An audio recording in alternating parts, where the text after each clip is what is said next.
대감마님, 소녀가 대감마님의 다리를 고쳐드리겠습니다. 숙종 말년, 한양, 북촌, 한규진, 대감댁. 천하의 명의들도 포기한 대감의 다리를 11살 하녀의 딸이 고친다고 나섰습니다. 대청마루가 순식간에 얼어붙었죠. 좋다. 네가 나를 일어서게 한다면 내 재산 절반을 주겠다. 대감의 입에서 터져나온 이 한마디에 모든 식구들이 경악했습니다. 논밭 500마지기, 한양 기와집 3채, 금은보화가 가득한 창고의 절반이라니. 하지만 그 누구도 몰랐습니다. 대감의 다리가 낫지 않는 진짜 이유를. 그리고 누가 왜 4년간 대감을 침상에 가둬뒀는지를. 이 작은 소녀가 정말로 기적을 일으킬 줄은. 그 과정에서 밝혀질 충격적인 진실이 모두의 인생을 뒤바꿔 놓을 거라는 사실을. 오늘 이야기 시작하기 전에 구독과 좋아요 한 번만 눌러주세요. 여러분의 작은 응원이 제게는 큰 힘이 됩니다. 그리고 지금 보고 계신 지역을 댓글로 남겨주시면 그곳으로 복을 보내드리겠습니다. 자, 그럼 본격적으로 이야기 들어가겠습니다. 4년 전 한양은 떠들썩했습니다. 병조판서 한규진 대감이 영모를 진압하러 출정한다는 소문이 온 도성에 퍼졌죠. 대감마님께서 직접 출정하신다니 역적들은 이제 끝이로군. 60이 다 되신 나이에도 여전히 씩씩하시지. 백성들은 한규진의 이름만 들어도 고개를 숙였습니다. 30년간 조정을 지켜온 충신이었고 청백리로 이름난 인물이었으니까요. 한규진은 검은 말에 올라타며 부인을 돌아보았습니다. 염려 마시오. 곧 돌아오겠소. 출정한 지 사흘 후 충청도 산골짜기에서 전투가 벌어졌습니다. 화살이 빗발치고 칼이 부딪히는 소리가 골짜기를 울렸어요. 밀리지 마라, 전진하라. 한규진의 목소리는 우렁찼고 광군은 승기를 잡아가고 있었습니다. 역적들이 뿔뿔이 흩어지기 시작했죠. 바로 그때였습니다. 휙, 어디선가 날아온 화살 하나가 한규진인이 탄 말의 옆구리에 박혔습니다. 히잉? 말이 비명을 지르며 뒷다리로 일어섰어요. 한규진은 순간 균형을 잃었습니다. 대감마님, 부하들의 외침이 들렸으나 이미 늦었습니다. 쿵! 한규진은 말에서 떨어져 바위에 등을 세게 부딪혔습니다. 그 순간 번개가 온몸을 관통하는 듯한 충격이 왔어요. 허리가 꺾이는 소리가 들렸고 아래가 감각이 사라졌습니다.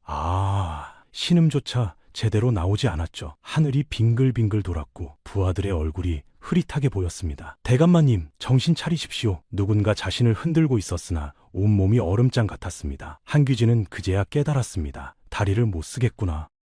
사흘 후 한규진은 들것에 실려 한양 집으로 돌아왔습니다. 대문 앞에는 부인 윤씨와 장남 한세욱, 온 식구가 기다리고 있었어요. 대감! 윤씨가 달려왔으나 한규진의 모습을 보고 비명을 삼켰습니다. 얼굴은 새하얗고 입술은 파랗게 질려 있었죠. 한때 씩씩하던 남편이 죽은 사람처럼 누워 있었습니다. 아버지! 한세욱도 아버지를 보고 얼굴이 굳어졌어요. 하인들이 급히 대감을 안채로 옮겼습니다. 조카 사위 오정학은 멀찍이 서서 그 광경을 지켜보고 있었죠. 그의 입가에 묘한 미소가 스쳤습니다. 어서 의원을 불러라. 윤씨의 다급한 목소리가 울려 퍼졌습니다. 1시간 후 한양에서 가장 유명한 어의 박감정이 도착했어요. 60이 넘은 백발의 노인이었습니다. 그는 한규진의 맥을 짚어보고 침을 놓아봤죠. 그리고 다리를 만지며 물었습니다. 대감마님, 제 손이 느껴지십니까? 한규진은 고개를 저었습니다. 의원은 심각한 표정으로 발가락을 눌러봤어요. 이건 어떻습니까? 한규진은 아무것도 느낄 수 없었습니다. 의원은 긴 한숨을 내쉬며 가족들을 밖으로 불렀습니다. 어떻습니까, 의원 나으리? 윤씨가 떨리는 목소리로 물었습니다. 박감정은 고개를 천천히 저었어요. 낙마하시며 등뼈를 크게 다치셨습니다. 신경이 끊어진 듯합니다. 순간 대청마루에 침묵이 흘렀습니다. 한세욱이 입술을 떨며 물었죠. 그럼 아버지께서 다시 걸으실 수 있습니까? 의원은 대답 대신 고개를 더 깊이 숙였습니다. 최선을 다해보겠으나 기적이 일어나지 않는 한 윤씨는 그 자리에 주저앉을 뻔했습니다. 조카 사위 오정학이 부축했죠. 어머님, 정신 차리십시오. 그날부터 한규진 대감댁에는 의원들의 발길이 끊이지 않았습니다. 한양의 명의는 물론 지방에서까지 소문난 의원들이 모두 찾아왔어요. 어떤 의원은 침을 놓았고 어떤 의원은 뜸을 떴습니다. 특별한 약초를 다려 먹이기도 했죠. 한 달이 지나고 2달이 지났습니다. 하지만 한규진의 다리는 꿈쩍도 하지 않았어요. 의원들은 하나둘 고개를 저으며 포기했습니다. 죄송하오나 이것은 제 의술로는 어찌할 도리가 없습니다. 마지막 의원마저 그렇게 말하고 돌아섰을 때 윤 씨는 방 안에서 목 놓아 울었습니다. 석 달이 지나자 조금씩 달라지기 시작했습니다. 윤 씨는 처음에는 매일 아침 대감을 찾아왔어요. 약을 먹이고 몸을 닦아주며 말벗이 되어줬죠. 대감, 오늘 날씨가 참 좋습니다. 창문을 열어드릴까요? 한규진은 고개만 끄덕였습니다. 하지만 한 달이 지나자 윤 씨의 발길이 조금씩 뜸해졌어요. 하루 한 번, 이틀에 한 번으로 줄어들었습니다. 어느 날 저녁, 한규진은 혼자 천장을 바라보며 생각했습니다. 오늘은 부인이 오지 않았구나. 가슴 한편이 서늘하게 식어갔습니다. 반년이 지났습니다. 조카 사위 오정학이 점점 집안일을 맡기 시작했어요. 제가 대감마님을 대신해서 집안 살림을 돌보겠습니다. 그는 창고 열쇠를 차고 다녔고 하인들에게 지시를 내렸습니다. 한세욱은 아버지보다 과거 공부에 더 열중했죠. 아버지, 저 공부하러 서재에 가겠습니다. 짧은 인사만 남기고 사라지곤 했습니다. 한규진은 창문 너머로 분주하게 오가는 식구들을 바라봤어요. 아무도 자신을 찾지 않았습니다. 나는 이미 죽은 사람이구나. 1년이 되던 날이었습니다. 한규진은 침상에서 일어나려다 바닥에 떨어졌어요. 쿵 소리가 방 안에 울렸지만 아무도 오지 않았습니다. 여보, 누구 없소? 목이 휘도록 외쳤으나 대답이 없었죠. 한참을 박에 누워있다가 겨우 손으로 기어서 침상으로 올라갔습니다. 온몸에 땀이 흥건했고 숨이 턱까지 차올랐어요. 그때 문이 열리며 하녀 하나가 들어왔습니다. 어머, 대감마님. 하녀는 놀란 척했지만 눈빛은 차갑게 식어 있었습니다. 조심하셔야죠. 혼자 움직이시려다 다치시면 어쩌려고 그러십니까? 그날 밤 한규진은 처음으로 죽음을 생각했습니다. 차라리 그날 죽었더라면 병조판서로 조정을 주름잡던 자신이 이제는 하녀에게도 무시당하는 신세가 되었습니다. 가족들은 자신을 외면했고 집안은 조카 사위 손에 넘어가고 있었어요. 한규진은 창밖을 바라봤습니다. 달빛이 차갑게 빛나고 있었죠. 하늘이시여, 이것이 제 운명입니까? 대답은 없었습니다. 그저 정막만이 방 안을 가득 채웠을 뿐이었습니다. 2년이 지나고 3년이 지났습니다. 한규진은 점점 말수가 줄어들었어요. 하루 종일 천장만 바라보며 누워 있었습니다. 밥을 먹어도 맛이 없었고 살아있는 건지 죽어있는 건지 구분이 안 됐죠. 가끔 마당에서 들려오는 웃음소리가 귀에 들어왔습니다. 장남 한세욱이 친구들과 담소를 나누는 소리였어요. 자네 아버지는 어떠신가? 아, 예전과 같지. 여전히 침상에 계시네. 한세욱의 목소리는 담담했습니다. 마치 남의 일처럼 들렸죠. 한규진은 눈을 감았습니다. 눈물이 흘러내렸습니다.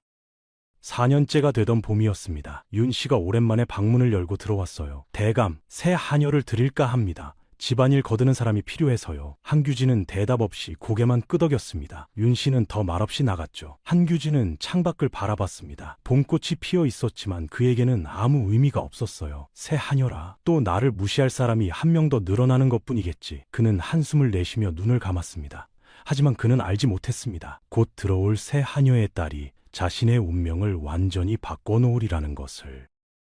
며칠 후 대문 밖에서 인기척이 들렸습니다. 어서 오시오. 이쪽으로. 관리인의 목소리가 들렸어요.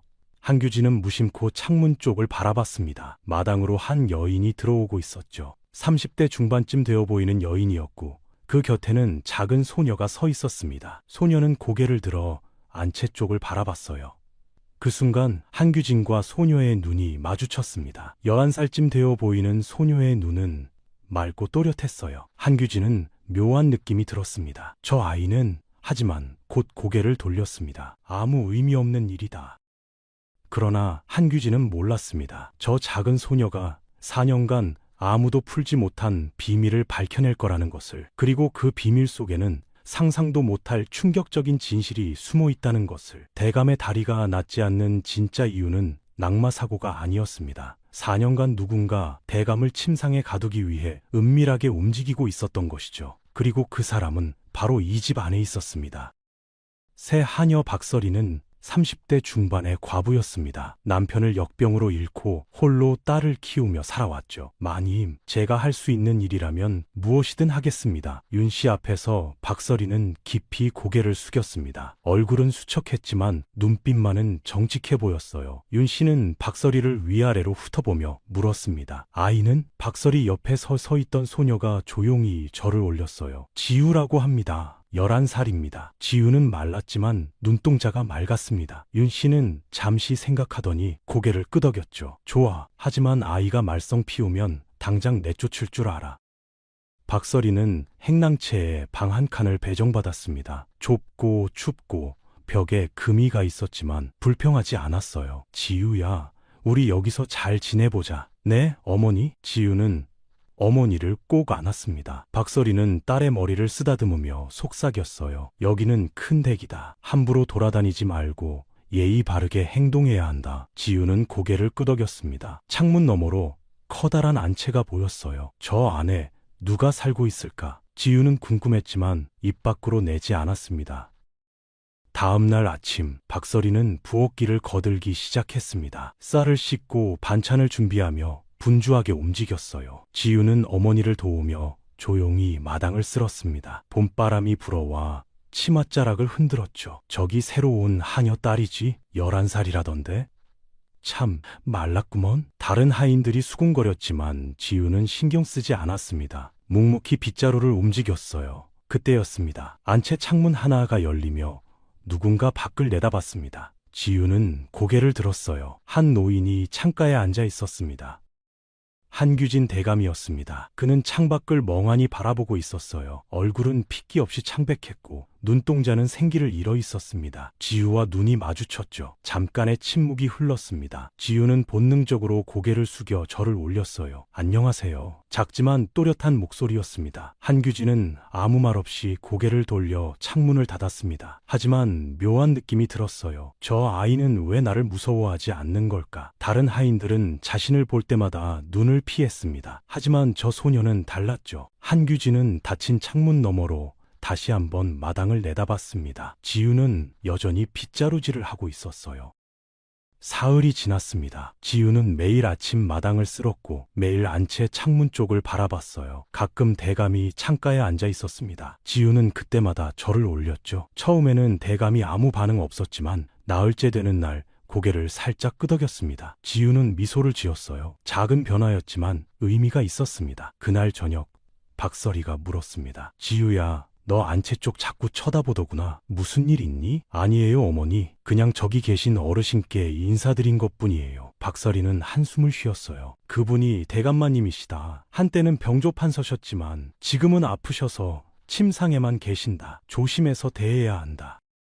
일주일이 지난 어느 오후였습니다. 지우가 마당을 쓸고 있는데 안채 창문이 열렸어요. 한규진이 창가에 앉아 지우를 바라보고 있었습니다. 지우는 빗자루를 놓고 다가갔어요. 어르신, 작은 목소리로 불렀습니다. 한규진은 고개를 돌려 지우를 바라봤어요. 무슨 일이냐? 목소리는 거칠었지만 눈빛 그치 않았습니다. 지우는 웃으며 말했어요. 어르신, 오늘 날씨가 참 좋지 않나요? 한규진은 대답하지 않았습니다. 지우는 개의치 않고 계속 말했죠. 봄꽃이 피기 시작했어요. 저기 저 매화나무 보세요. 꽃봉오리가 맺혔어요. 한규진은 지우가 가리키는 곳을 바라봤습니다. 정말로 매화 꽃봉오리가 보였어요. 그래서 한규진이 퉁명스럽게 물었습니다. 지우는 미소를 잃지 않았어요. 봄이 오면 모든 게 다시 살아나잖아요. 겨울에 죽은 것 같았던 나무들도 다시 꽃을 피우고요. 한규진은 지우를 빤히 바라봤습니다. 이 어린아이가 무슨 뜻으로 하는 말일까? 넌 참 수다스럽구나. 한규진이 말했습니다. 지우는 웃으며 대답했어요. 제 어머니도 그렇게 말씀하세요. 하지만 저는 좋은 이야기를 나누는 게 좋아요. 한규진은 창문을 닫으려다 말고 다시 지우를 봤습니다. 내일도 오겠느냐? 지우는 눈을 반짝이며 대답했어요. 네, 매일 와도 될까요? 한규진은 대답 대신 작게 고개를 끄덕였습니다. 지우는 절을 올리고 행랑채로 돌아갔어요. 그날부터 지우는 매일 아침 안채 창문 앞에 갔습니다. 한규진은 기다리고 있었어요. 어르신, 오늘은 무슨 이야기 해드릴까요? 지우는 옛날 이야기를 들려주기 시작했습니다. 토끼와 거북이 이야기, 해와 달이 된 오누이 이야기, 흥부와 놀부 이야기를 재미있게 풀어냈죠. 한규진은 처음에는 무심히 듣는 척했으나 점점 빠져들었습니다. 지유의 이야기는 생생했고 재미있었어요. 어느 날 지유가 심청전 이야기를 하다가 눈물을 글썽이며 말했습니다. 심청이는 아버지를 위해 인당수에 빠졌어요. 하지만 효심이 하늘을 감동시켜서 다시 살아났죠. 한규진은 가만히 듣고 있었어요. 가슴 한편이 뜨거워지는 것을 느꼈습니다. 지유야, 내 어르신? 너는 참 착한 아이구나. 한규진의 목소리가 떨렸습니다. 한 달이 지났습니다. 한규진은 조금씩 달라지고 있었어요. 여전히 침상에서 일어나지는 못했지만 얼굴에 생기가 돌기 시작했습니다. 밥도 전보다 잘 먹었고 가끔 창밖을 내다보며 미소를 짓기도 했죠. 하인들도 알아챘습니다. 대감마님께서 요즘 표정이 밝으셔. 저 계집아이가 매일 찾아뵙잖아. 신기하네. 4년간 한 번도 안 웃으시다가. 하지만 이 변화를 좋게 보지 않는 사람들도 있었습니다. 사랑채에서 조카 사위 오정학이 창밖을 내다보고 있었어요. 지유가 대감과 이야기하는 모습이 보였습니다. 오정학의 눈빛이 차갑게 식었어요. 저 아이 거슬리는구나. 어느 날 오후 지유가 대감께 이야기를 들려드리고 돌아오는데 부엌에서 이상한 냄새가 났습니다. 약초 냄새 같았지만 뭔가 달랐어요. 지유는 코를 킁킁거리며 부엌 쪽을 바라봤습니다. 시녀 한 명이 약탕기에서 약을 걸러내고 있었죠. 대감의 약인 것 같았습니다. 지유는 무심코 다가갔어요. 이모, 그게 뭐예요? 시녀가 돌아보며 대답했습니다. 대감마님 드실 약이다. 왜? 그냥 궁금해서요. 냄새가 좀 독하네요. 시녀는 웃으며 말했어요. 약이니까 그렇지. 쓰고 독한 게 몸에 좋은 법이야. 지유는 고개를 끄덕였지만 뭔가 찝찝한 느낌이 들었습니다. 보통 약초 냄새와는 조금 달랐어요. 더 텁텁하고 불쾌한 냄새였습니다. 그날 저녁 지유는 어머니에게 물었습니다. 어머니, 약은 원래 어떤 냄새가 나요? 박서리는 저녁 준비를 하다 말고 대답했어요. 약초마다 다르지. 왜 그러니? 그냥 궁금해서요. 대감마님, 약 냄새가 좀 이상한 것 같아서요. 박서리는 걱정스러운 얼굴로 딸을 바라봤습니다. 지유야, 쓸데없는 생각하지 마라. 우리는 그저 시키는 일만 하면 된다. 네, 어머니. 지유는 대답했지만 마음속으로는 여전히 궁금했습니다. 왜 대감마님 약에서는 다른 약과 다른 냄새가 날까? 하지만 어린아이가 알 수 있는 일이 아니었죠. 지유는 고개를 저으며 이불을 덮었습니다. 아마 별일 아닐 거라고 생각했어요. 하지만 며칠 후 지유는 또 이상한 것을 발견했습니다. 대감께 아침 문안을 드렸을 때였어요. 한규진은 침상에 앉아 창밖을 바라보고 있었습니다. 어르신, 안녕하세요. 왔구나. 한규진이 미소 지으며 대답했습니다. 하지만 얼굴색이 좋지 않았어요. 어제까지만 해도 밝았는데 오늘은 다시 창백해 보였습니다. 어르신, 어디 편찮으세요? 지유가 걱정스럽게 물었습니다. 아니다. 그저 어젯밤 잠을 설쳤을 뿐이다. 한규진이 대답했지만 목소리에 힘이 없었어요. 지유는 방 안을 둘러봤습니다. 선반 위에 약 4발이 있었죠. 어젯밤에 드셨던 약인 것 같았습니다. 사발에서 그 이상한 냄새가 났어요. 지유는 조심스럽게 물었습니다. 어르신, 약을 드시고 나서 기분이 어떠세요? 한규진은 잠시 생각하더니 대답했어요. 글쎄, 약을 먹고 나면 오히려 더 피곤해지는 것 같다. 머리도 무겁고 몸도 나른하고. 지유는 가슴이 철렁했습니다. 약은 병을 낫게 하는 것인데 왜 더 피곤해지실까? 혹시 약이 맞지 않으신 건 아닐까요? 한규진은 쓴웃음을 지었어요. 4년간 같은 약을 먹어왔다. 인제 와서 맞고 안 맞고가 무슨 소용이 있겠느냐. 지유는 더 이상 묻지 못했습니다. 하지만 마음속으로는 확신했어요. 뭔가 이상하다. 분명히 뭔가 잘못되고 있어.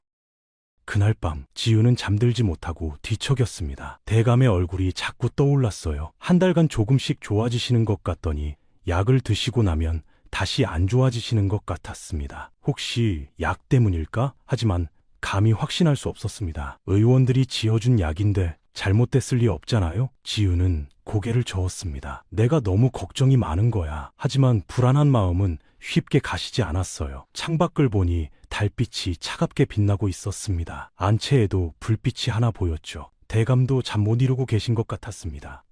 지유는 주먹을 꽉 쥐었어요. 내일은 꼭 약을 자세히 봐야겠어. 다음 날 아침 지우는 일찍 일어났습니다. 어젯밤 결심한 대로 약을 자세히 살펴보기로 했어요. 부엌으로 조심스럽게 다가갔습니다. 다행히 아직 아무도 없었죠. 선반 위에는 어젯밤 대감께서 드셨던 약 사발이 그대로 있었어요. 지우는 주위를 살피고 사발을 들었습니다. 바닥에 검은 찌꺼기가 조금 남아 있었어요. 코를 가까이 대고 냄새를 맡았습니다. 역시나 이상한 냄새가 났죠. 쓴 약초 냄새 속에 뭔가 텁텁하고 불쾌한 냄새가 섞여 있었습니다. 이게 뭐지? 지우는 손가락으로 찌꺼기를 조금 찍어 만져봤어요. 까칠한 가루 같았습니다. 바로 그때 뒤에서 목소리가 들렸습니다. 거기서 뭐하니? 지우는 깜짝 놀라 뒤를 돌아봤습니다. 박서리가 서 있었어요. 어머니, 약 사발을 왜 만지니? 박서리의 목소리는 걱정으로 가득했습니다. 지우는 사발을 조심스럽게 내려놓았어요. 그냥 냄새가 이상해서요. 지우야, 어제도 말했잖니. 쓸데없는 일에 참견하지 마라. 우리는 그저 시키는 일만 하면 된다. 박서리는 딸의 손을 잡아 부엌 밖으로 데리고 나왔습니다. 하지만 어머니, 대감마님께서 그만, 더 이상 그런 생각하지 마. 박서리의 목소리가 떨렸어요. 지우는 어머니가 무서워하고 있다는 걸 알았습니다. 더 이상 말하지 않았죠. 하지만 포기한 건 아니었습니다. 그날 아침, 지우는 평소처럼 대감을 찾아갔습니다. 한규진은 창가에 앉아 지우를 기다리고 있었어요. 어르신, 안녕하세요. 왔구나. 오늘은 무슨 이야기를 들려줄 거냐? 한규진의 목소리는 전날보다 조금 나아 보였습니다. 지우는 미소를 지으며 말했어요. 오늘은 바보 온달 이야기를 해드릴게요. 지우는 이야기를 시작했습니다. 바보 취급받던 온달이 평강공주를 만나 장군이 되는 이야기였죠. 한규진은 조용히 듣고 있었어요. 이야기가 끝나자 한규진이 말했습니다. 온달은 포기하지 않았구나. 네. 바보라고 놀림받아도 가난해도 포기하지 않았어요. 그래서 결국 훌륭한 장군이 되었죠. 지우가 대답했습니다. 한규진은 잠시 침묵했습니다. 그리고 조용히 말했어요. 지우야, 나는 포기했었다. 네?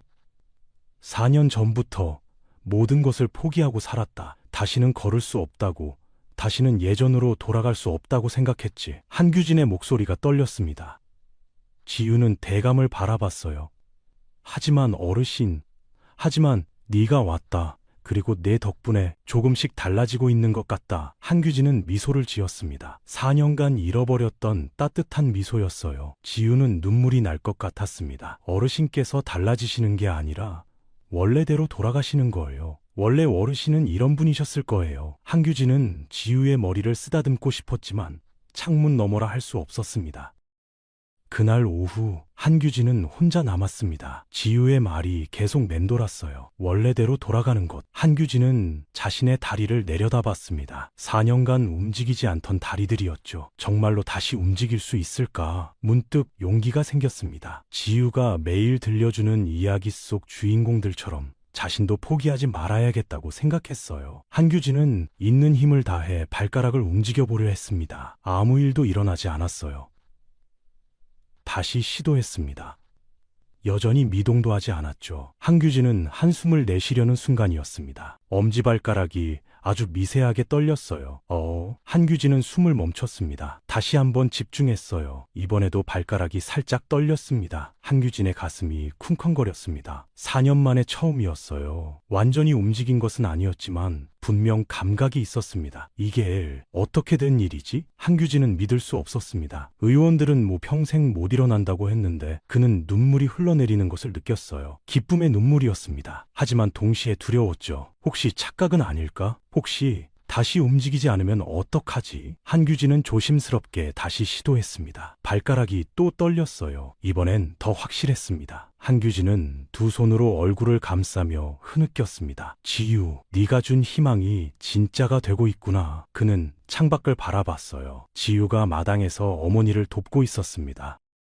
다음 날 아침 지유가 대감을 찾아왔을 때 한규진의 얼굴은 환해져 있었습니다. 어르신, 오늘은 얼굴색이 참 좋으세요. 지유가 기쁘게 말했어요. 한규진은 미소를 지었습니다. 지유야, 너에게 고마운 일이 생겼다. 무슨 일이세요? 어제 발가락이 조금 움직였다. 한규진의 목소리가 떨렸습니다. 지유는 눈이 휘둥그레졌어요. 정말이세요? 아주 조금이지만 분명히 움직였다. 4년 만에 처음이다. 지우는 너무 기뻐서 눈물이 났습니다. 어르신, 정말 다행이에요. 계속 노력하시면 분명 더 좋아지실 거예요. 한규진은 고개를 끄덕였어요. 그래, 이제는 포기하지 않겠다. 네가 가르쳐준 대로. 하지만 이 기쁜 소식을 모두가 반기는 것은 아니었습니다. 복도 저편에서 윤 씨가 두 사람의 대화를 엿듣고 있었어요. 발가락이 움직였다고? 윤 씨의 얼굴이 굳어졌습니다. 그녀는 재빨리 사항채로 향했죠. 오정학이 차를 마시고 있었습니다. 오라버님, 큰일 났습니다. 윤 씨가 숨을 헐떡이며 말했어요. 무슨 일이요? 대감께서 발가락이 움직였다고 합니다.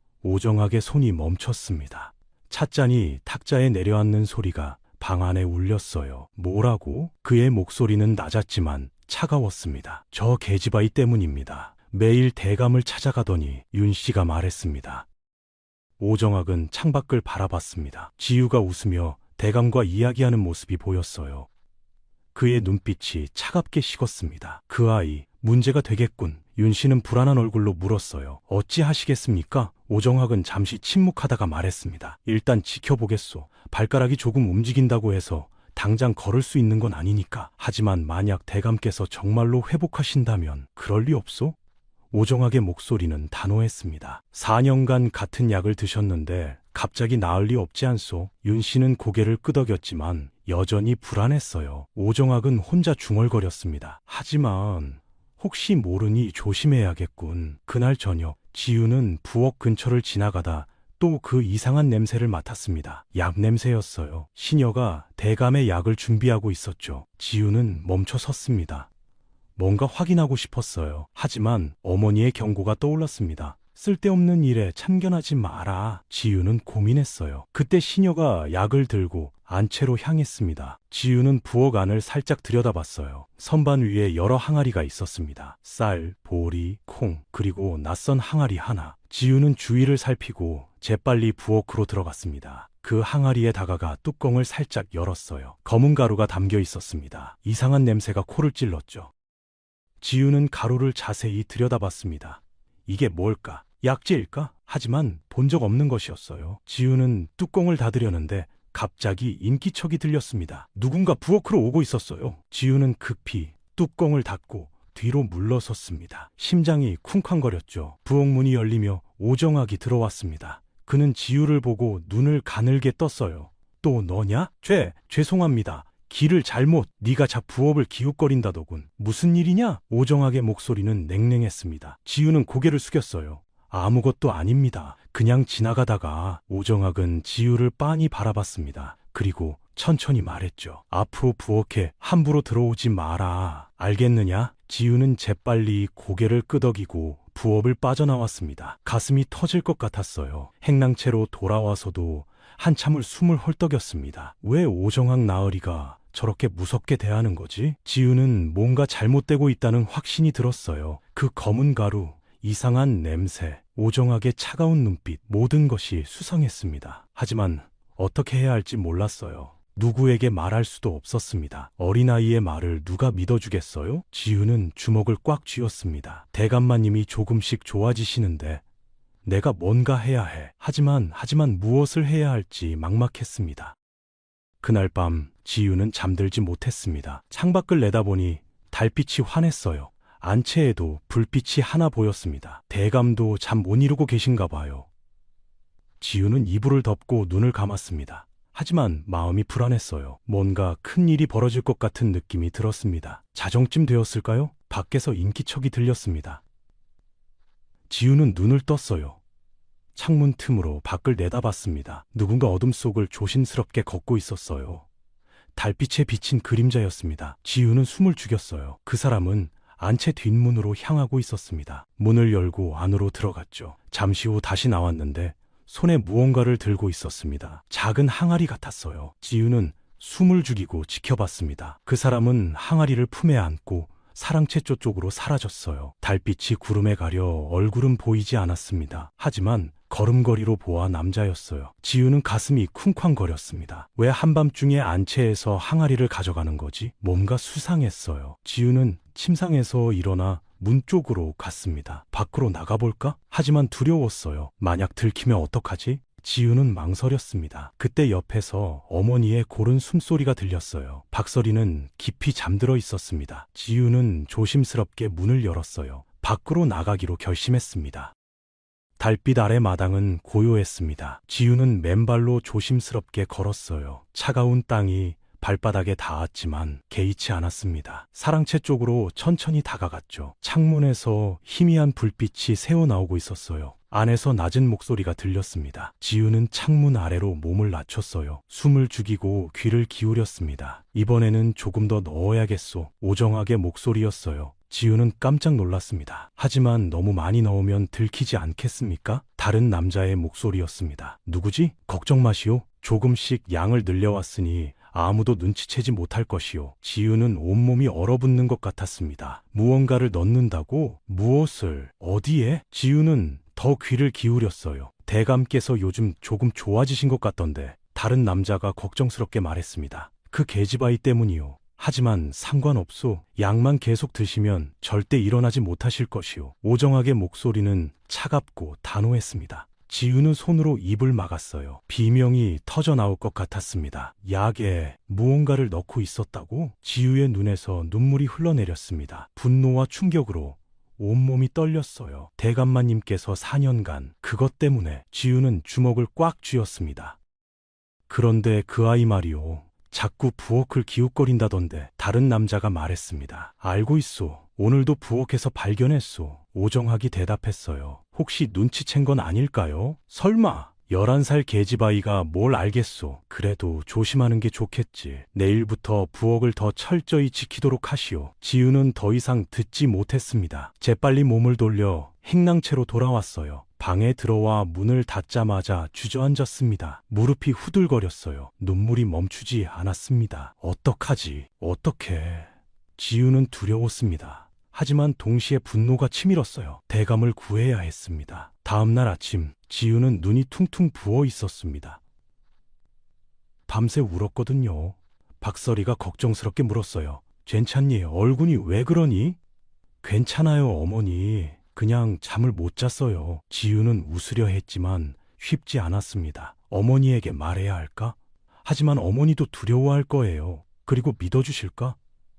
어린아이의 말을 누가 믿어주겠어요? 지우는 혼자 결심했습니다. 증거를 찾아야 해. 그래야 모두가 믿을 거야. 하지만 어떻게? 지우는 하루 종일 고민했습니다. 대감을 찾아가야 했지만 차마 갈 수 없었어요. 대감을 보면 눈물이 날 것 같았습니다.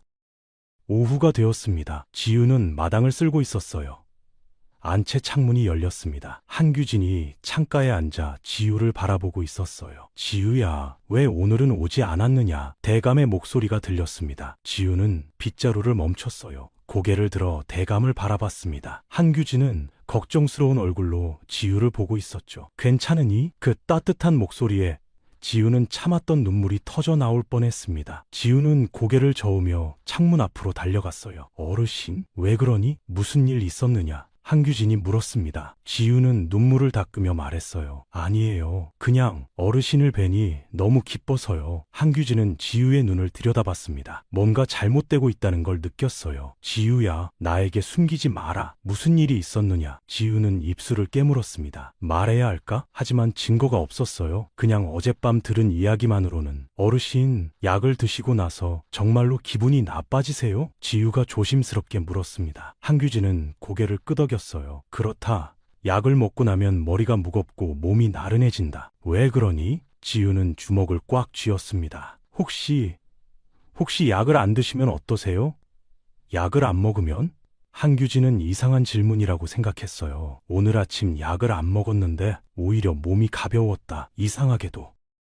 지우의 눈이 반짝였습니다. 역시 약 때문이야. 지우는 한규진의 손을 꽉 잡았어요. 창문 너머였지만 대감의 따뜻한 손이 느껴졌습니다. 어르신, 제 말을 믿어주실 수 있으세요?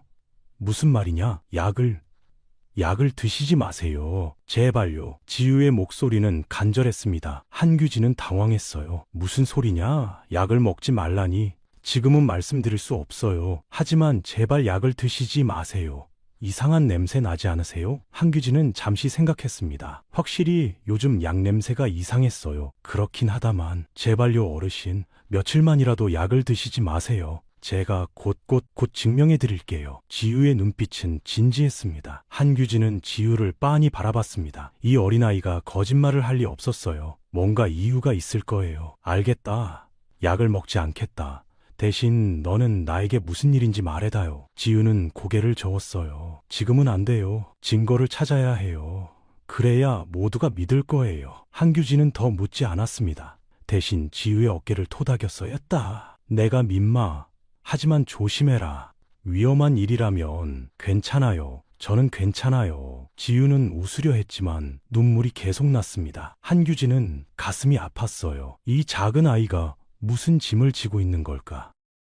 그날 저녁 시녀가 대감께 약을 가져왔습니다. 대감마님, 약 드실 시간입니다. 한규진은 약 사발을 받아들었어요. 냄새를 맡아봤습니다. 확실히 이상했어요. 텁텁하고 불쾌한 냄새가 났죠. 지우가 맞았구나. 한규진은 시녀를 돌려보냈습니다. 알겠다. 잠시 후에 먹겠다. 시녀가 나가자 한규진은 약을 창밖으로 버렸어요. 화분에 약이 쏟아졌습니다. 이제 기다려보자. 정말로 몸이 좋아지는지. 한규진은 지우를 믿기로 했습니다. 4년간 아무도 자신을 도와주지 않았는데 11살 소녀만이 진심으로 자신을 걱정해주고 있었으니까요. 사흘이 지났습니다. 한규진은 매일 약을 버렸어요. 그리고 놀라운 일이 벌어졌습니다. 몸이 점점 가벼워졌어요. 머리도 맑아졌고 식욕도 돌아왔습니다. 무엇보다 다리의 감각이 조금씩 돌아오고 있었어요. 발가락이 전보다 더 많이 움직였습니다. 한규진은 확신했습니다. 약에 문제가 있었구나. 하지만 누가, 왜? 한규진은 분노가 치밀었어요. 4년간 자신을 침상에 가둔 사람이 있다는 뜻이었습니다. 한규진은 주먹을 꽉 쥐었어요. 누가 감히. 하지만 지우를 위해 참았습니다. 지우가 증거를 찾고 있다고 했으니까요. 그 사이 지우는 부엌을 조심스럽게 관찰했습니다. 오정학의 경고 이후 부엌은 더 철저히 지켜지고 있었어요. 시녀들이 교대로 지키고 있었습니다. 지우는 기회를 노렸어요. 그 검은 가루를 조금이라도 가져와야 했습니다. 그래야 의원에게 보여줄 수 있으니까요. 나흘째 되는 날 오후 드디어 기회가 왔습니다. 시녀들이 모두 대청 청소를 하러 갔어요. 부엌이 비었습니다. 지우는 재빨리 부엌으로 들어갔어요. 손이 떨렸습니다. 선반 위에 항아리로 다가갔죠. 뚜껑을 열었습니다. 검은 가루가 그대로 있었어요. 지우는 품속에서 작은 천 조각을 꺼냈습니다. 손가락으로 검은 가루를 조금 찍어 천에 묻혔어요. 그리고 재빨리 천을 접어 옷 속에 감췄습니다. 항아리 뚜껑을 닫으려는 순간이었습니다. 뒤에서 목소리가 들렸어요. 또 여기서 뭐 하는 거냐? 지우는 심장이 멎는 줄 알았습니다. 천천히 뒤를 돌아봤어요. 오정학이 문 앞에 서서 차갑게 웃고 있었습니다. 그의 눈빛은 얼음장 같았어요. 이번엔 변명도 통하지 않을 것이다. 오정학이 한 걸음 다가왔습니다. 지우는 뒷걸음질 쳤죠. 내가 자꾸 이곳을 기웃거리더니 역시 뭔가 눈치챈 거로구나. 오정학의 목소리는 낮고 위협적이었습니다. 지우는 도망치려 했습니다. 하지만 오정학이 문을 막고 있었어요. 어딜 가려고? 오정학이 지우의 팔을 움켜잡았습니다. 지우는 소리쳤어요. 놓으세요. 놓으라고요. 시끄럽게 굴지 마라. 네가 무엇을 알았는지 말해봐라. 오정학이 지우를 벽에 밀어붙였습니다. 지우는 아팠지만 울지 않았어요. 대신 오정학을 똑바로 쳐다봤습니다. 저는 아무것도 몰라요. 거짓말. 오정학의 목소리가 높아졌습니다. 바로 그때였습니다. 밖에서 한규진의 목소리가 울려 퍼졌어요. 지금 무슨 짓이냐? 오정학은 깜짝 놀라 지우를 놓았습니다. 창문 너머로 한규진이 분노에 찬 얼굴로 이쪽을 바라보고 있었어요. 지금 무슨 짓이냐? 한규진의 목소리가 마당을 울렸습니다. 4년 만에 듣는 대감의 호통이었어요. 오정학은 재빨리 지우에게서 손을 떼었습니다. 당황한 얼굴로 창문 쪽을 바라봤죠. 한규진은 침상에서 몸을 일으켜 창문에 매달려 있었어요. 얼굴은 분노로 붉게 달아올라 있었습니다. 대감마님. 오정학이 말을 더듬었습니다. 어린아이를 왜 괴롭히는 것이냐? 당장 손을 떼지 못하겠느냐? 한규진의 목소리는 떨렸지만 단호했어요. 지우는 기회를 놓치지 않았습니다. 재빨리 오정학 옆을 빠져나가 부엌 밖으로 달렸어요. 오정학은 지우를 잡으려 했지만 대감의 눈빛이 두려워 멈칫했습니다. 지우는 행랑채로 달려갔습니다. 가슴이 터질 것 같았어요. 방에 들어와 문을 닫고 주저앉았습니다. 온몸이 떨렸죠. 하지만 손에는 천 조각이 꽉 쥐어져 있었어요. 증거를 가져왔어. 지유는 울음을 참았습니다. 울고 있을 시간이 없었어요. 이 증거를 의원에게 보여줘야 했습니다. 하지만 어떻게 혼자서는 갈 수 없었어요. 지유는 천조각을 옷 깊이 감췄습니다. 그때 밖에서 소란이 들렸어요. 오정학과 한규진이 말다툼하고 있는 것 같았습니다. 지유는 귀를 기울였어요. 대감마님 오해이십니다. 오해? 내가 똑똑히 봤다. 한규진의 목소리였습니다. 부엌 밖 마당에서는 하인들이 모여들고 있었습니다. 4년간 침묵하던 대감이 목소리를 높이다니 모두 놀란 것이죠. 윤 씨도 급히 나왔어요. 대감, 무슨 일이십니까? 저자가 지유를 괴롭소. 한규진이 창문을 두드리며 소리쳤습니다. 오정학은 침착하게 대답했어요. 대감마님, 그 아이가 부엌을 함부로 뒤지고 있어서 꾸짖은 것뿐입니다. 꾸짖다니 벽에 밀어붙이는 게 꾸짖는 것이냐? 한규진의 분노는 가라앉지 않았습니다. 윤 씨가 끼어들었죠. 대감, 진정하세요. 오라버니께서 그럴 리 없습니다. 내가 똑똑히 봤소. 더 이상 지유를 괴롭히지 마시오. 한규진은 숨을 헐떡였어요. 윤 씨와 오정학은 서로를 바라봤습니다. 뭔가 잘못되고 있었어요. 대감이 이렇게 강하게 나온 적이 4년간 없었습니다. 알겠습니다. 대감마님, 제가 지나쳤습니다. 오정학은 고개를 숙였어요. 하지만 그의 눈빛은 차가웠습니다. 한규진은 더 말하지 않았습니다. 대신 창문을 닫고 침상에 쓰러졌어요. 온몸에 힘이 빠졌습니다. 하지만 마음은 불타고 있었죠. 지유를 지켜야 한다. 뭔가 위험한 일이 벌어지고 있어. 한규진은 주먹을 꽉 쥐었습니다. 4년 만에 처음으로 누군가를 지키고 싶다는 마음이 들었어요. 지유 때문이었습니다. 그날 밤 지유는 박서리가 잠든 후 조용히 일어났습니다. 천조각을 품에 안고 행랑채를 빠져나왔어요. 달빛이 환했습니다. 지유는 대문 쪽으로 향했죠. 의원을 찾아가야 해. 지금 당장. 하지만 한밤중이었어요. 무서웠습니다. 지유는 잠시 망설였어요. 그때 뒤에서 목소리가 들렸습니다. 어딜 가려느냐? 지유는 깜짝 놀라 뒤를 돌아봤습니다. 한규진의 시종 한 명이 서 있었어요. 40대 중반의 충직한 하인이었습니다. 저는 대감마님께서 보내셨다. 네가 밤에 나갈 것 같다고 하시며 나를 보내셨다. 시종이 말했습니다. 지유는 놀랐어요. 대감마님께서? 그렇다. 어딜 가려느냐? 내가 데려다 주마. 시종의 목소리는 따뜻했습니다. 지유는 눈물이 날 뻔했어요. 대감께서 자신을 걱정해 주신 거예요. 의원, 박감정 의원을 찾아가야 해요. 이 밤에? 네, 급한 일이에요. 지유의 목소리는 간절했습니다. 시종은 잠시 생각하더니 고개를 끄덕였어요. 알겠다, 내가 데려다 주마. 하지만 조심해야 한다. 두 사람은 조용히 대문을 빠져나갔습니다. 어둠 속을 걸었죠. 지유는 시종의 뒤를 따르며 천조각을 꽉 쥐었습니다. 제발 의원께서 집에 계셔야 할 텐데. 1시간을 걸어 의원 집 앞에 도착했습니다. 불빛이 보였어요. 아직 깨어 계신 것 같았습니다. 시종이 대문을 두드렸죠. 똑똑똑.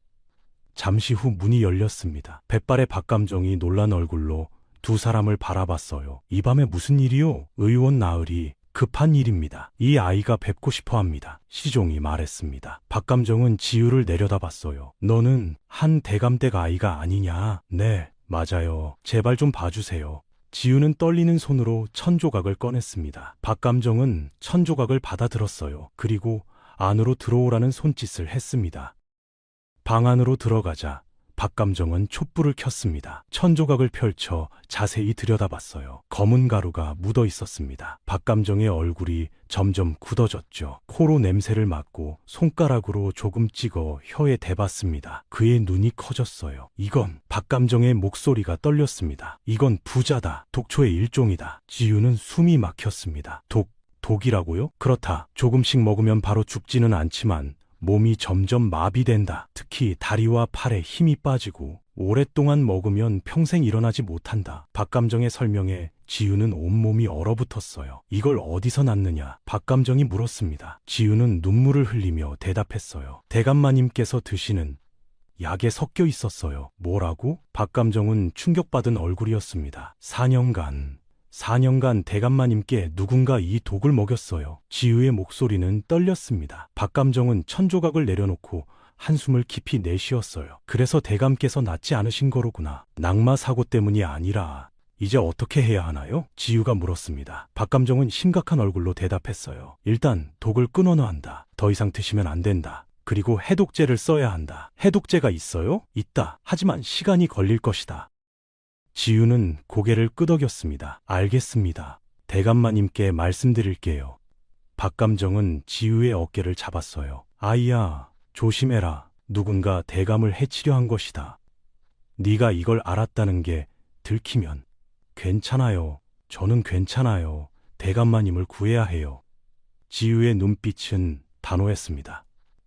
박감정은 안타까운 얼굴로 지우를 바라봤어요. 해독제를 지어주마. 내일 아침에 가져가거라. 감사합니다, 의원 나으리. 지우는 깊이 절을 올렸습니다. 시종과 함께 의원 집을 나섰죠. 돌아가는 길, 지우는 주먹을 꽉 쥐었어요. 이제 증거가 있어. 대감마님을 구할 수 있어? 대감댁으로 돌아왔을 때는 새벽이었습니다. 시종은 지우를 행랑채까지 데려다주고 사라졌어요. 지우는 조용히 방에 들어갔습니다. 박서리는 여전히 잠들어 있었죠. 지우는 이불을 덮고 누웠지만 잠이 오지 않았어요. 머릿속이 복잡했습니다. 누가 그런 짓을 한 걸까? 오정학일까?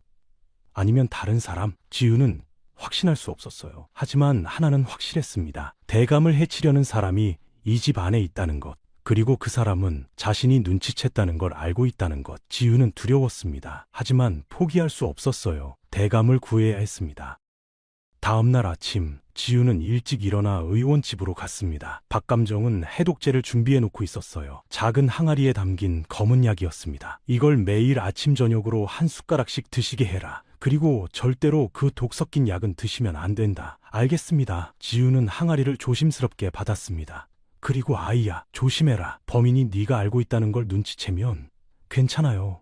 저는 조심할게요. 지우는 웃으며 대답했지만 속으로는 떨리고 있었습니다. 의원 집을 나와 대감댁으로 돌아가는 길, 지우는 계속 뒤를 돌아봤어요. 누군가 따라오는 것 같은 느낌이 들었습니다. 대감댁에 도착하자 지우는 재빨리 안채로 향했습니다. 한규진을 만나야 했어요. 창문 앞에 섰습니다. 어르신? 작게 불렀어요. 한규진이 창문을 열었습니다. 지우야, 괜찮으니? 어젯밤에. 괜찮아요, 어르신. 그것보다 중요한 걸 알아냈어요. 지우는 주위를 살피고 속삭였습니다. 독이에요. 약에 독이 섞여 있었어요. 한규진의 얼굴이 굳어졌어요. 독이라니. 의원께서 확인하셨어요. 부자라는 독초래요. 4년간 누군가 어르신께 독을 먹인 거예요. 지우의 목소리가 떨렸습니다. 한규진은 주먹을 꽉 쥐었어요. 누가 감히. 분노로 온몸이 떨렸습니다.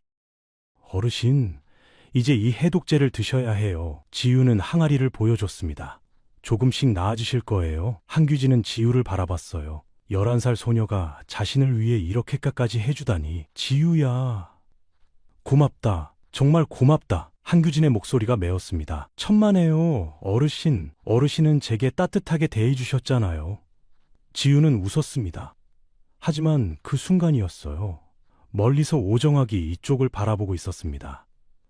그의 눈빛은 차갑고 날카로웠어요. 지우는 등골이 서늘해지는 것을 느꼈습니다. 들켰다. 우리가 뭔가 하고 있다는 걸 알았어. 지우는 재빨리 항아리를 숨겼습니다. 하지만 이미 늦었어요. 오정학은 모든 걸 봤습니다. 오정학은 천천히 이쪽으로 걸어왔습니다. 지우는 심장이 쿵쾅거렸어요. 한규진도 오정학을 봤습니다. 지우야, 어서 가거라. 내가 막겠다. 대감이 작게 속삭였어요. 지우는 고개를 끄덕이고 재빨리 행랑채로 달려갔습니다. 항아리를 옷 속에 꽁꽁 숨겼죠. 오정학은 지우가 사라지는 걸 지켜본 후 안채 창문으로 다가왔어요. 대감마님, 아침 문안드립니다. 목소리는 공손했지만 눈빛은 차가웠습니다. 한규진은 오정학을 똑바로 바라봤어요. 무슨 일이냐? 아무것도 아닙니다. 다만 대감마님께서 요즘 그 아이와 자주 이야기하시는 것 같아서요. 오정학이 말했습니다.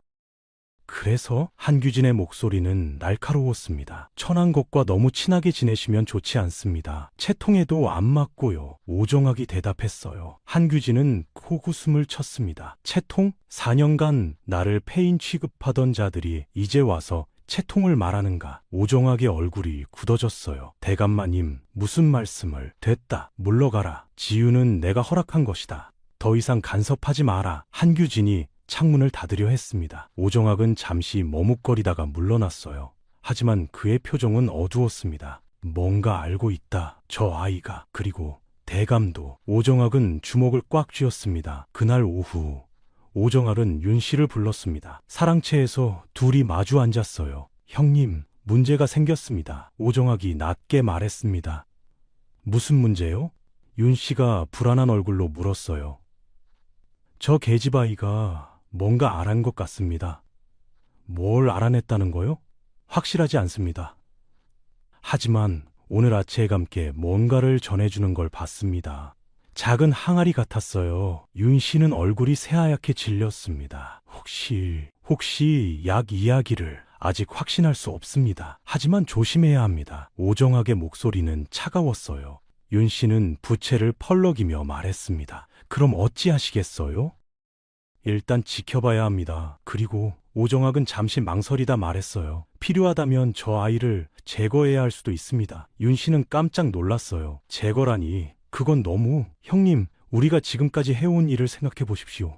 4년간 만약 들키면 우리 목이 날아갑니다. 오정학의 목소리는 단호했습니다. 윤 씨는 떨리는 손으로 찻잔을 들었어요. 알겠어요. 하지만 조심하세요. 대감께서 저 아이를 무척 아끼시니까요. 알고 있습니다. 그래서 더 조심스럽게 해야 합니다. 두 사람은 서로를 바라보며 침묵했습니다. 방 안에는 음산한 기운이 감돌았어요. 그 사이 지우는 행랑채에서 해독제를 숨기고 있었습니다. 어디에 감춰야 안전할까? 지우는 고민하다가 방 구석 마루 밑에 숨겼어요. 박서리가 들어왔습니다. 지우야, 오늘 아침 어디 갔었니?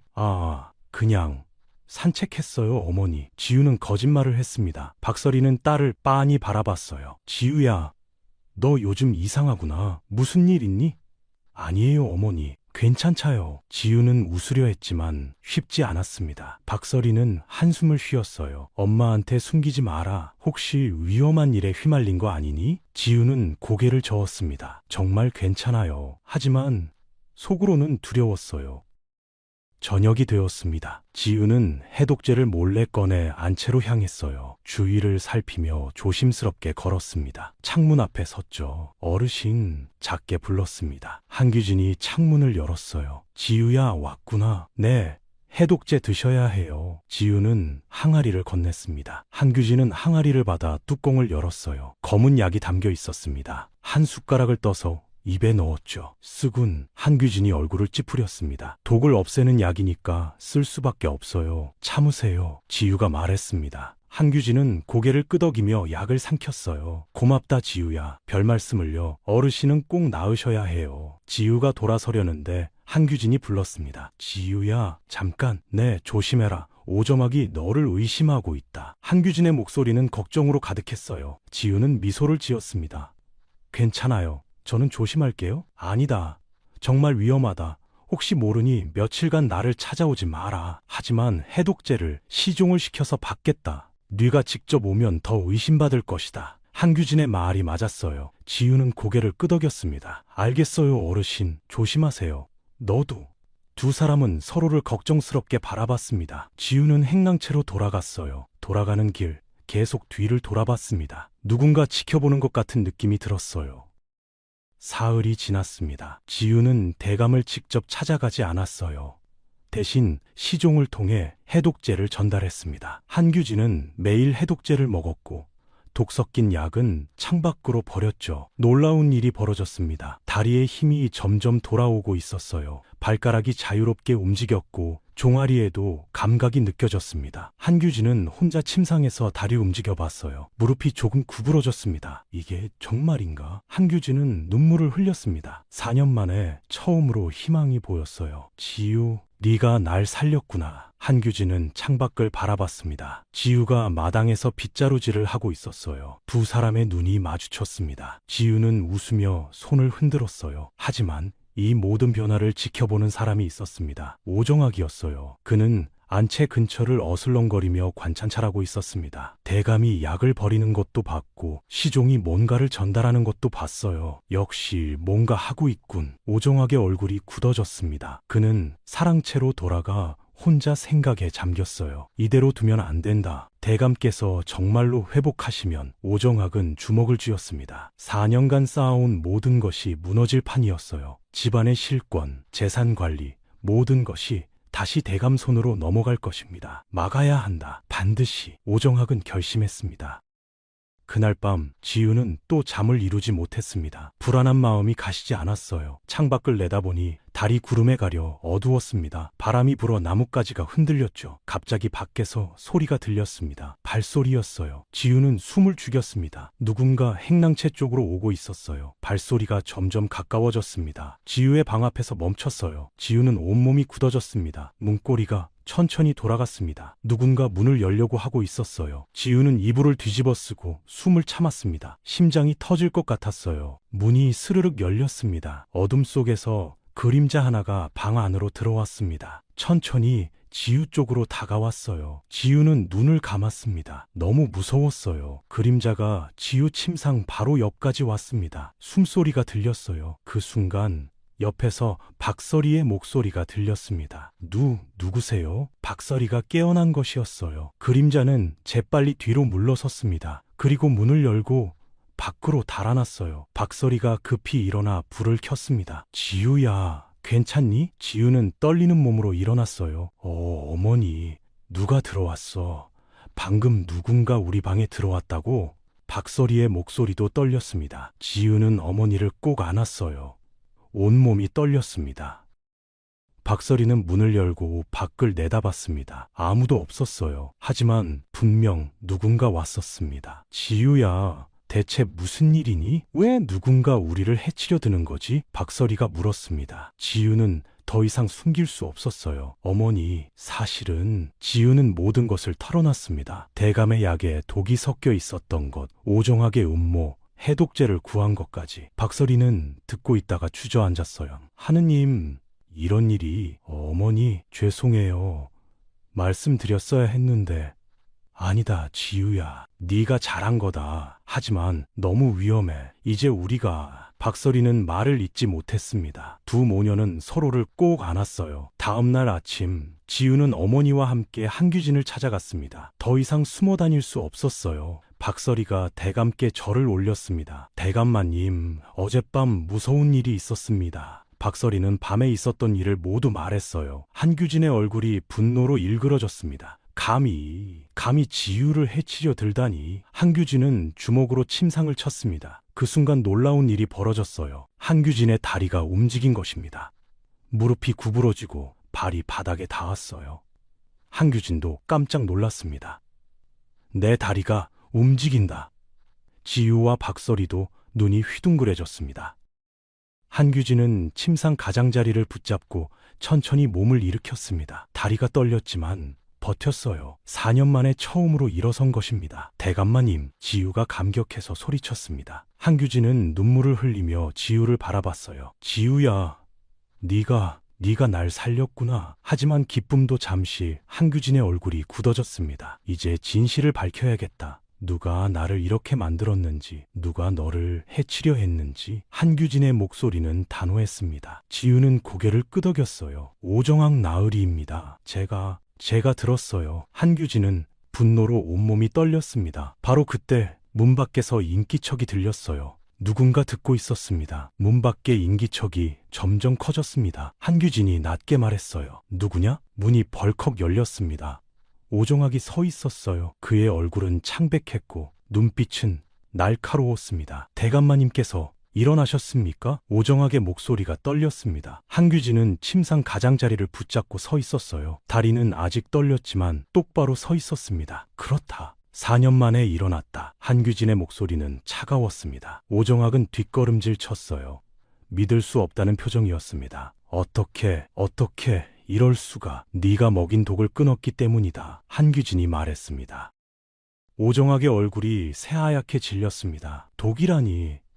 무슨 말씀을. 아직도 발뺌하려느냐? 한규진은 한 걸음 앞으로 나섰어요.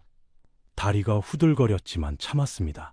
4년간 네가 내 약에 부자를 섞어 먹였다는 것을 이제 다 안다. 한규진의 목소리가 방 안을 울렸습니다. 오정학은 입술을 깨물었어요. 더 이상 숨길 수 없었습니다.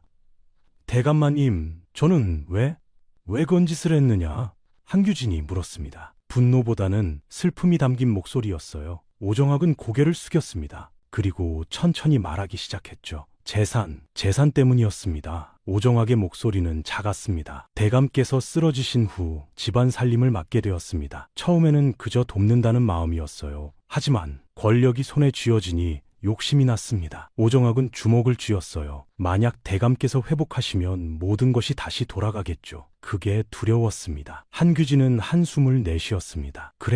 그래서를 평생 침상에 가둬두려 했던 것이냐. 죄송합니다, 대감마님. 하지만 이미 시작한 일이었습니다. 멈출 수 없었어요. 오정학의 목소리에는 후회가 섞여 있었습니다. 하지만 한규진의 분노는 가라앉지 않았어요. 혼자 한 짓이냐? 한규진이 물었습니다. 오정학은 대답하지 않았어요. 침묵이 대답이었습니다. 한규진은 고개를 저었죠. 윤 씨도 내 아내도 알고 있었구나. 대감마님, 충분하다. 더 이상 듣고 싶지 않다. 한규진은 지우를 보호하듯 앞으로 나섰습니다. 시종을 불러라. 이자를 포도청에 넘겨야겠다. 오정학의 얼굴이 굳어졌어요. 대감마님, 제발. 4년간 나를 산송장으로 만들어 놓고 이제 와서 제발이라고? 한규진의 목소리는 떨렸습니다. 오정학은 할 말을 잃었어요. 바로 그때 뒤에서 목소리가 들렸습니다. 오라버니, 윤 씨였습니다. 윤 씨가 방 안으로 뛰어들어왔습니다. 얼굴은 눈물범벅이었어요. 대감, 제발 용서해 주세요. 윤 씨는 한규진 앞에 무릎을 꿇었습니다. 저희가 잘못했습니다. 용서해 주세요. 한규진은 아내를 내려다봤어요. 한때 사랑했던 여인이었습니다. 하지만 이제는 낯선 사람 같았어요. 용서? 4년간 나를 외면하고 내 재산을 탐하고 심지어 독까지 먹인 것을 용서하라고? 저는 몰랐습니다. 오라버니가 하는 줄. 거짓말. 한규진이 소리쳤습니다. 네가 모를 리 없다. 네가 매일 약을 가져다 주지 않았느냐. 윤 씨는 대답하지 못하고 고개만 숙였어요. 한규진은 고개를 저었습니다. 바로 그때였습니다. 오정학이 갑자기 움직였어요. 품속에서 칼을 꺼내 지우에게 달려들었습니다. 이 계집아이만 없었어도. 오정학의 목소리는 광기로 가득했어요. 지우는 얼어붙었습니다. 움직일 수 없었어요. 칼날이 점점 다가왔습니다. 지우는 눈을 감았어요. 바로 그 순간 쿵, 누군가 지우 앞을 막아섰습니다. 한규진이었어요. 대감은 4년 만에 처음으로 달려온 것이었습니다. 오정학의 칼이 한규진의 팔을 스쳤어요. 피가 흘러내렸습니다. 하지만 한규진은 물러서지 않았죠. 이 아이를 건드리지 마라! 한규진의 목소리가 천둥처럼 울렸습니다. 오정학은 뒤로 비틀거렸습니다. 한규진의 기세에 눌린 것이었어요. 대감마님, 어떻게 달리실 수가? 지우 덕분이다! 한규진이 외쳤습니다. 이 아이가 내게 희망을 줬다. 네가 4년간 빼앗아간 희망을. 한규진은 한 걸음 한 걸음 오정학에게 다가갔습니다. 다리는 떨렸지만 멈추지 않았어요. 네가 빼앗은 4년을 돌려받을 수는 없다. 하지만 이제 끝이다. 그때 문이 벌컥 열렸습니다. 시종들이 달려왔어요. 대감의 외침을 들은 것이었습니다. 저자를 잡아라. 한규진이 명령했습니다. 시종들이 오정학을 붙잡았어요. 칼이 바닥에 떨어졌습니다. 오정학은 무릎을 꿇었습니다. 모든 것이 끝났어요. 윤 씨도 울며 무릎을 꿇었습니다. 한규진은 피 흘리는 팔을 감싸주며 지우를 돌아봤어요. 괜찮으니? 어르신, 다치셨어요. 지우가 울며 달려왔습니다. 한규진은 지우의 머리를 쓰다듬었어요. 괜찮다. 이 정도는 아무것도 아니다. 박서리도 급히 다가와 대감의 상처를 살폈습니다. 대감마님, 어서 손을 써야 합니다. 알겠소. 하지만 먼저 한규진은 시종들을 바라봤습니다. 이 두 사람을 포도청에 넘겨라. 4년간 주인을 독살하려 한 죄로. 시종들은 고개를 끄덕이며 오정학과 윤 씨를 끌고 나갔어요. 마당에는 하인들이 모두 모여 있었습니다. 소문이 퍼진 것이었죠. 대감께서 일어나셨다는 소문, 오정학의 음모가 밝혀졌다는 소문, 모두 놀란 얼굴로 서 있었어요. 한규진은 비틀거리며 대청마루로 나왔습니다. 햇살이 따뜻했어요. 4년 만에 제대로 느끼는 햇살이었습니다. 하인들은 대감을 보고 무릎을 꿇었어요. 대감마님, 모두가 외쳤습니다. 한규진은 그들을 천천히 둘러봤습니다. 4년간 자신을 무시하던 사람들이었어요. 하지만 이제는 달랐습니다. 한규진은 지우의 손을 잡았습니다. 이 작은 아이가 나를 살렸다. 한규진의 목소리가 마당에 울려 퍼졌어요. 11살 소녀가 진실을 밝혀냈다. 어른들이 모두 외면할 때 이 아이만이 나를 믿어줬다. 한규진은 눈물을 흘렸습니다. 4년간 누구도 나를 사람 취급하지 않았다. 하지만 지우는 달랐다. 신분도 나이도 내 처지도 개의치 않고 진심으로 대해줬다. 지유도 눈물을 흘렸어요. 한규진은 지유를 꼭 안았습니다. 고맙다, 지유야. 정말 고맙다. 마당의 모든 사람들이 눈물을 흘렸습니다. 감동적인 순간이었어요. 박설이도 딸을 바라보며 울었습니다. 우리 지유가 이런 큰 일을 해냈구나. 햇살이 두 사람을 비췄어요. 따뜻하고 아름다운 광경이었습니다. 그날 오후 포도청 관리들이 왔습니다. 오정학과 윤 씨를 데려갔어요. 조사가 시작되었고 곧 모든 진실이 밝혀졌습니다. 4년간 부자를 조자를 조금씩 먹인 것, 재산을 빼돌린 것, 모든 증거가 나왔어요. 오정학은 결국 모든 죄를 인정했습니다. 유배형이 내려졌죠. 윤 씨도 같은 죄로 처벌받았습니다. 한규진은 슬펐지만 어쩔 수 없었어요. 정의는 반드시 실현되어야 했으니까요. 장남 한세욱은 아버지 앞에 무릎 꿇고 용서를 빌었습니다. 아버지, 제가 잘못했습니다. 아버지를 외면했습니다. 한세욱은 눈물을 흘렸어요. 한규진은 아들의 어깨를 두드렸습니다. 알고 있다. 하지만 이제부터 달라져야 한다. 저녁이 되었습니다. 한규진은 마루에 앉아 있었어요. 다리는 아직 완전히 회복되지 않았지만 걸을 수 있었습니다. 의원 박감정이 찾아왔죠. 대감마님, 회복이 빠르십니다. 지유와 선생 덕분이요. 한규진이 말했습니다. 박감정은 미소를 지었어요. 그 아이는 정말 대단합니다. 11살 나이에 독을 알아내고 증거까지 찾다니. 그렇소. 내 목숨의 은인이요. 한규재는 창밖을 바라봤습니다. 지유가 어머니와 함께 저녁을 먹고 있었어요. 한규진은 결심했습니다. 저 아이에게 보답해야 한다. 평생 잊지 못할 은혜를. 한규진은 마음속으로 다짐했습니다. 내일 지유를 불러 이야기해야겠다고. 밤이 깊어졌습니다. 한규진은 침상에 누웠어요. 4년간 갇혀있던 이 침상이 이제는 달라 보였습니다. 이제는 감옥이 아니라 쉬는 곳이었어요. 창밖으로 별이 보였습니다. 한규진은 별을 바라보며 생각했어요. 4년간의 고통이 헛되지 않았구나. 지유를 만났으니까. 한규진은 미소를 지었습니다. 처음으로 평화로운 밤이었어요. 그리고 내일부터는 새로운 시작이었습니다. 진짜 삶을 살 수 있는 시작. 한규진은 눈을 감았습니다. 지유의 웃는 얼굴이 떠올랐어요. 고맙다, 지유야. 정말 고맙다. 한규진은 편안하게 잠들었습니다. 4년 만에 처음으로 악몽 없는 잠이었습니다.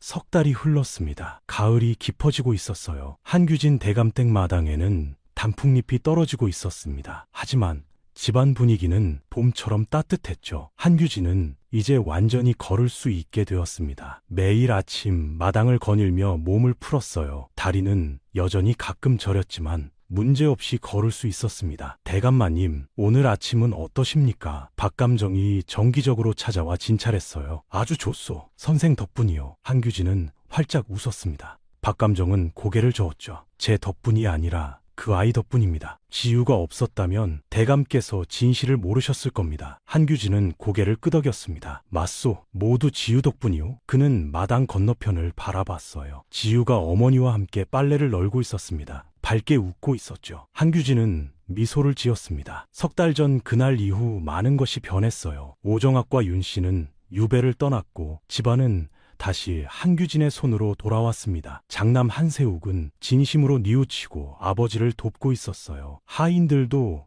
예전의 공손함을 되찾았습니다. 하지만 가장 큰 변화는 한규진 자신이었어요. 4년간의 절망에서 벗어나 다시 삶의 의지를 찾은 것이었습니다. 모두 지유 덕분이었죠. 그날 오후 한규진은 지유와 박설이를 사랑채로 불렀습니다. 두 모녀는 긴장한 얼굴로 들어왔어요. 대감마님께서 부르셨습니까? 박설이가 공손히 물었습니다. 그렇소. 앉으시오. 한규진이 자리를 권했습니다. 지유와 박설이는 조심스럽게 앉았죠. 한규께는 두 사람을 따뜻한 눈빛으로 바라봤어요. 먼저 지유에게 고맙다는 말을 하고 싶소. 아니에요, 대감마님. 저는 당연한 일을 했을 뿐이에요. 지유가 고개를 저었습니다. 한규진은 미소를 지었어요. 아니다. 네가 한 일은 당연한 것이 아니다. 11살 아이가 목숨을 걸고 진실을 밝혀낸 것이다. 지유야, 너는 내 목숨의 은인이다. 그 은혜를 어떻게 갚아야 할지. 한규진의 목소리가 떨렸습니다. 지유는 눈물이 날 것 같았어요. 대감마님, 저는 저는 그냥 대감마님께서 좋아지시길 바랐을 뿐이에요. 알고 있다. 네 순수한 마음을 안다. 한규진은 품속에서 문서 하나를 꺼냈습니다. 이것은 논밭 50마지기의 문서다. 박서리, 이것을 받으시오. 박서리는 깜짝 놀랐어요. 대감마님, 이런 것을 저희는 받을 수 없습니다. 아니요, 이것은 지우에게 주는 것이오. 앞으로 평생 걱정 없이 살 수 있을 것이오. 한규진이 말했습니다. 박서리는 눈물을 흘렸습니다. 대감마님, 감사합니다. 정말 감사합니다. 한규진은 고개를 저었어요. 감사할 것은 내가 해야 하오. 그리고 한규진은 지우를 바라봤습니다. 지우야, 너는 배우고 싶지 않으냐? 지우는 눈을 반짝였어요. 배우고 싶어요. 하지만 저는 계집아이라. 상관없다. 내가 서당을 하나 세울 것이다. 그곳에서 네가 배우면 된다. 한규진의 말에 지우는 믿을 수 없다는 표정이었습니다. 정말이세요? 그렇다. 너처럼 똑똑한 아이가 배우지 못하는 것은 아깝다. 한규진은 미소를 지었어요. 지우는 감격해서 눈물을 흘렸습니다. 그리고 한규진은 잠시 망설이다가 말했습니다. 사실 너를 양녀로 삼고 싶소. 박서리와 지우는 깜짝 놀랐어요. 양녀라니요? 그렇소. 내게는 딸이 없소. 지우가 내 딸이 되어준다면. 한규진의 목소리는 간절했습니다. 박서리는 당황했어요. 대감마님, 저희는 천한 몸입니다. 신분이 무슨 상관이요? 지우는 내 생명의 은인이요. 그 아이를 내 딸로 삼는 것이 뭐가 잘못이요? 한규진이 말했습니다. 박서리는 지우를 바라봤어요. 지우야, 너는 어떻게 생각하니? 지우는 잠시 생각했습니다. 대감마님, 감사합니다. 정말 감사해요. 지우가 말했습니다. 하지만 저는 어머니와 함께 있고 싶어요. 어머니가 제게는 가장 소중하니까요. 박서리는 딸을 꼭 안았습니다. 한규진은 조금 실망한 얼굴이었지만 곧 미소를 지었어요. 그렇구나. 네 마음을 존중하겠다. 하지만 약속해다오. 앞으로도 자주 나를 찾아와 주겠느냐? 물론이에요. 매일 찾아뵐게요, 대감마님. 지우가 밝게 웃었습니다. 한규진은 고개를 끄덕였어요.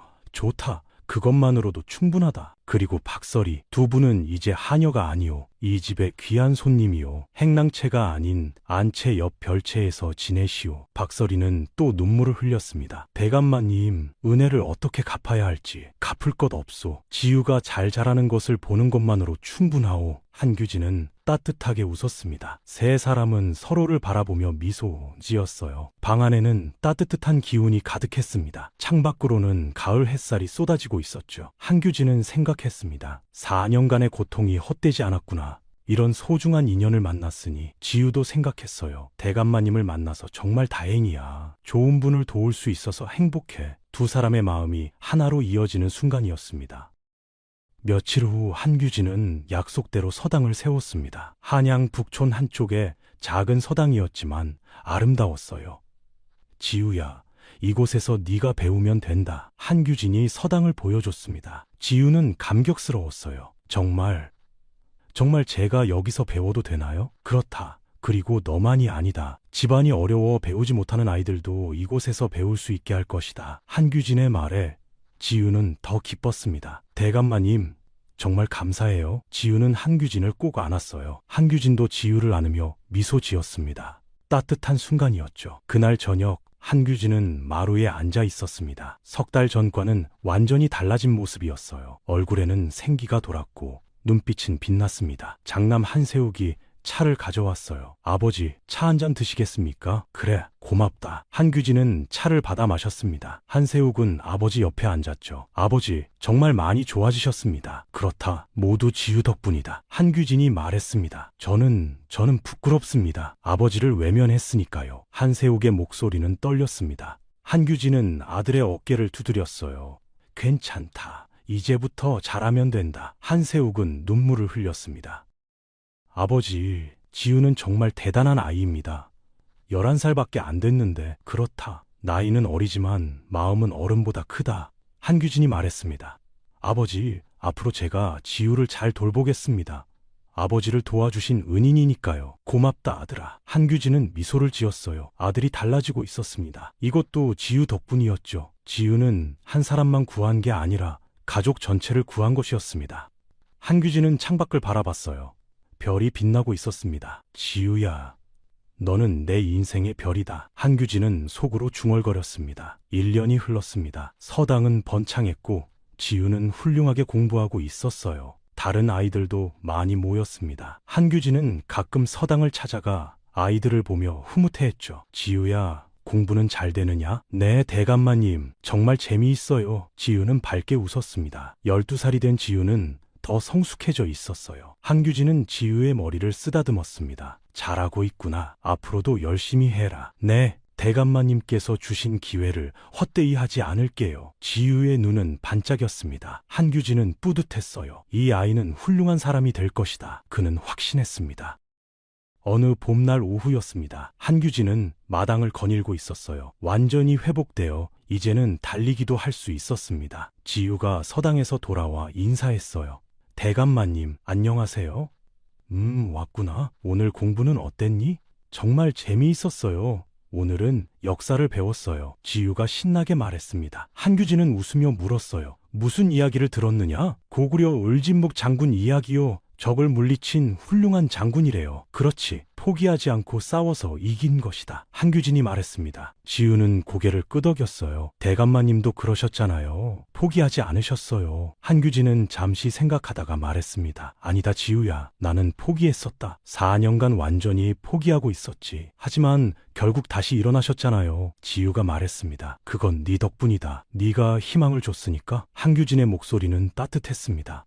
지우는 고개를 저었어요. 아니에요. 어르신께서 스스로 일어나신 거예요. 저는 그저 옆에 있을 뿐이에요. 한규진은 지우를 꾹 안았습니다. 고맙다, 지우야. 정말 고맙다. 두 사람은 한참을 그렇게 서 있었어요. 봄바람이 불어와 머리카락을 흔들었습니다. 따뜻하고 평화로운 순간이었죠. 저녁이 되었습니다. 한규진은 침상에 누웠어요. 이제는 침상이 두렵지 않았습니다. 창밖으로 달빛이 들어왔죠. 한규진은 지난 5년을 돌아봤습니다. 낙마 사고, 4년의 마비, 절망, 그리고 지우와의 만남, 회복, 긴 여정이었어요. 하지만 후회하지 않았습니다. 이 모든 일이 있었기에 지우를 만날 수 있었으니까요. 고통 끝에는 언제나 희망이 있구나. 한규진은 깨달았습니다. 그리고 그 희망은 가장 예상치 못한 곳에서 올 수 있다는 것도. 11살 소녀가 60세 노인을 구한 것처럼 한규진은 미소를 지으며 눈을 감았습니다. 평화로운 밤이었습니다. 다음 날 아침 햇살이 밝았습니다. 한규진은 일어나 창문을 열었어요. 지우가 마당에서 빗자루질을 하고 있었습니다. 한규진은 창문을 두드렸죠. 지우가 고개를 들어 웃으며 손을 흔들었어요. 한규진도 손을 흔들며 웃었습니다. 5년 전 처음 만났을 때와 똑같은 장면이었지만 모든 것이 달라져 있었어요. 그때는 절망 속에 있었지만 지금은 희망으로 가득했습니다. 한규진은 생각했어요. 인생은 참 알 수 없다. 가장 어두울 때 가장 밝은 빛을 만날 수 있으니. 그리고 그 빛은 지우였습니다. 11살 소녀가 준 기적. 한규진은 평생 잊지 못할 것입니다. 이 이야기가 재미있었다면 구독과 좋아요를 눌러주시고 여러분의 생각을 댓글로 남겨주세요. 모든 분들께 큰 복이 찾아가기를 기원합니다.